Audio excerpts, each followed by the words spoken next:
Welcome to my new series, Blast from the Past, where we'll take a look at some figures from back in the day. So this is one of the first Transformers I got as a kid, which makes him 13 years old. Oh man, I feel old. And one thing I loved about this era of toys was when the Bayverse lines reinvented OG G1 characters with completely fresh designs. In this case, he was inspired by Sandstorm, who's obviously dropped the orange. He's more like Jungle Storm in this case. Oh, sorry, I couldn't come up with anything else. Funnily enough, they're both triple changers, which we'll take a look at later. But also let me know your favorite Sandstorm designs in the comments below. I always loved how hand-sized the Scout class figures are. It's great to cover the space of a lot of articulation points and pose them efficiently. And he has such an awesome design. It's cohesive enough that you're able to see the June buggy parts in it, and guess where they'll go. The funny thing is that his greys aren't as yellow as that new TF1 Optimus Prime. The backpack does stick out a little bit though, and there's this weird wind-up thing here too, which there's a reason for, but we'll take a look at it later. I remember playing with him when I was younger, and I flipped this backpack up, just like this, and made it his crazy attack mode where he would scan his enemies and chase them. And I'm loving his razor sharp, slick back, Lego Wolverine, Sonic the Hedgehog, Pokemon Go trainer, Christopher Walken hairdo. Okay, now I'm just word farting. And the red outlines that make the crown are the fresh red cherry on top. Shadow the Hedgehog hairdo. Okay, but the real question is, why on earth does he have missiles under his head? Unless he's crazy enough to blow his head off. Please don't do it, Sandstorm, I love your haircut. And he also comes with this little guy. Small. According to the bio and the packaging, he's a special forces expert with years of experience. One thing I miss about this line is the pilot aspect. Similar to the Headmasters or Minicons, it was a nice feeling to get a friend for your big block guy in one go. I love the synergy of the color between the two. The green that they have going for them is quite nice. Not to mention the Autobot symbol on Dedcliff that matches with Sandstorm's crown. And if you're curious, he can't hold any Lego. And now for articulation, he's got a swivel head, shoulders that go out and in and all around, wrist swivel hips that can go out this far, but they're in this joint, so you have to twist if you want to kick out. The butt also does hinder back movement. And he's got knees that can bend this far and rotate. And here's some quick comparisons. And now for accessories, Sandstorm comes with this gun.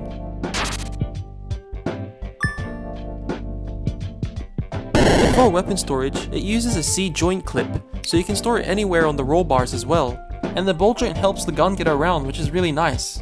Sometimes I like giving him SS Sideswipe's guns if I'm feeling a dual wielder loadout, because cross compatibility is freaking awesome, which means it's loadout time.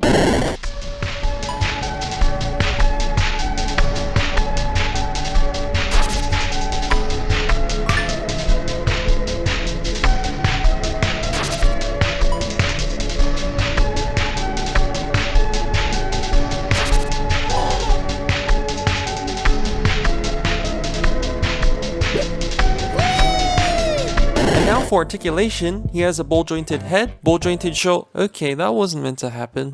Ball-jointed shoulders that can go out and all around, decapitation joint, ball-jointed elbows that can go up this far and swivel, wrist hinge due to transformation, flip-out guns if you're feeling fancy, shoulder dislocation if you're feeling fancy, and a swivel waist, ball-jointed hips that can go out this far and can kick up this much and can kick this far back, loose knees that can bend up this much, ball-jointed ankles, and toe articulation because thank God for transformation. And no, he doesn't have a flight stand port. Checkmate. Here's how tall Sandstorm stands. And same for Private Dedcliff. And now for some quick comparisons. Here he is with his legacy counterpart. A few waves later, he was repainted into his ice flavored, if that's a thing, half track. And here he is with the Human Alliance I have, and outnumbered Decepticons.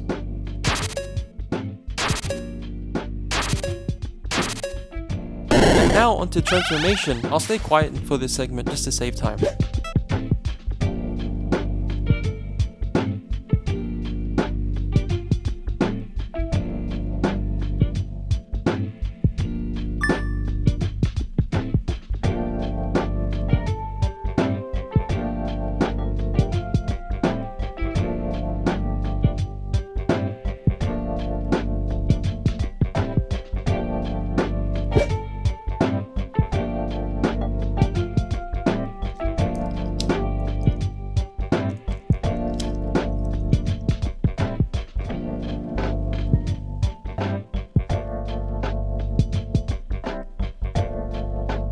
and he transforms into this assault buggy. He has such a nice transformation.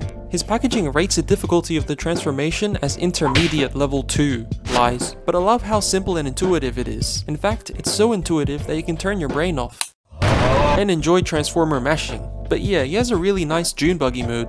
I find it funny that he has painted headlights on this area of the seat. Even in alt mode, he still wants to show off his haircut. Haircut twinsies. It's nice that he has adjustable exhaust too. It was a really fun play feature when I was younger, and I would just detach the hands just like this and pivot the arms to change directions while keeping his boosted speed. And I'm really loving his off-road tires. He rolls really well with them. And obviously being off-road, he's got a lot of grip, so it slows down his rolling on smoother surfaces. And for weapon storage, you can plug in the gun using the C-joint clip anywhere you prefer. It's easy to get off and on, and it doesn't stress the plastic at all. And you can put Dedcliff on the seat here. And he has a port here which you can plug onto the seat.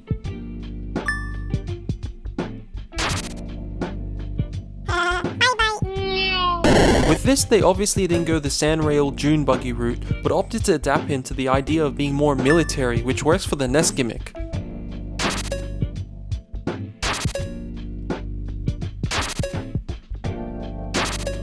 Banana. And now to transform him into this thing.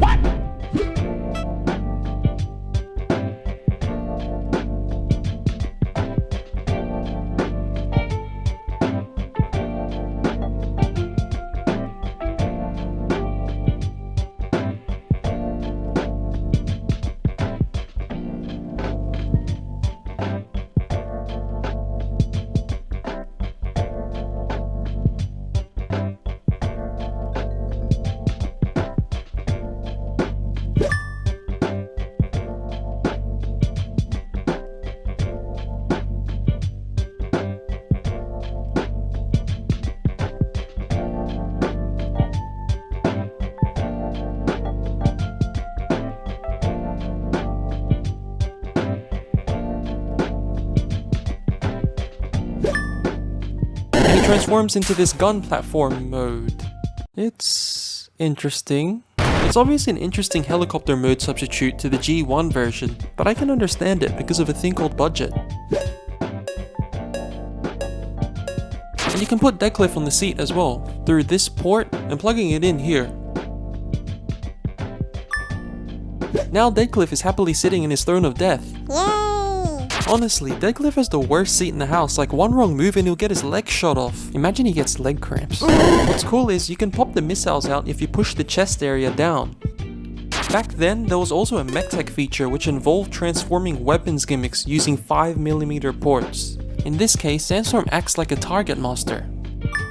Basically, it's a fancy way of saying transformers that turn into weapons. You know what, I'm just gonna take this off before I make the joint looser. But yeah, this guy's pretty great. He has a really nice green color scheme and articulates well. Even I couldn't pull that pose off. Has a perfectly simple transformation and he plays well in all modes, sensical and nonsensical, especially with his human buddy. Help. It makes me really hope they can bring Scout Class back, and the human pilots too. But I guess time will tell.